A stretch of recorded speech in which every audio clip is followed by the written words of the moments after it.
Vigilance জালরে লাঞ্চুয়া গুলমি ফরেস্টর Ashok নায়ক lunch 10,000 টঙ্কা সহ মোট 12,000 টঙ্কা জবত। রেঙ্গাল গଛ কাটিবা বাবদরে নেউথিলে lunch.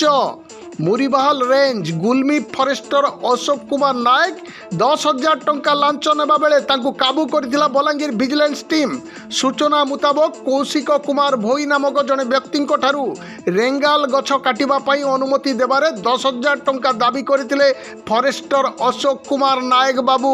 ତେବେ ଏନେଇ କୌଶିକ ଭୋଇ ବଲାଙ୍ଗୀର ଭିଜିଲେନ୍ସଠାରେ ଅଭିଯୋଗ କରିଥିଲେ। ତେବେ ଅଭିଯୋଗ ପରେ ମଙ୍ଗଳବାର ଦିନ 10,000 ଟଙ୍କା ଲାଞ୍ଚ ନେବା ବେଳେ ମାଡ଼ି ବସିଲା ଭିଜିଲେନ୍ସ। ତାଙ୍କ ପାଖରୁ ଲାଞ୍ଚ ବାବଦ 10,000 ଟଙ୍କା ଓ ଫାଇନ୍ ବାବଦକୁ 2,000 ଟଙ୍କା ଏପରିକି ମୋଟ 12,000 ଟଙ୍କା ଜବତ କରିଥିଲା ଭିଜିଲେନ୍ସ।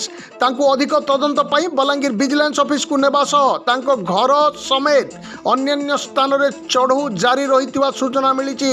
ତାଙ୍କୁ ଗିରଫ କରି କୋର୍ଟ ଚାଲାଣ କରାଯାଇଥିବା ବେଳେ ଜାମିନ ନାମଞ୍ଜୁର ହେବାରୁ ଜେଲ ହାଜତକୁ ପଠାଇ ଦିଆଯାଇଛି। ଏହି ଚଢ଼ାଉରେ ବଲାଙ୍ଗୀର ଓ ସମ୍ବଲପୁରର ଭିଜିଲେନ୍ସ ଟିମ୍ ସାମିଲ ହୋଇଥିବା ସୂଚନା ରହିଛି। ମୁରିବାହାଲରୁ ଦୁର୍ଗାନନ୍ଦ ମହାକୁରଙ୍କ ରିପୋର୍ଟ, କୋଶଳ ପ୍ରବାହ।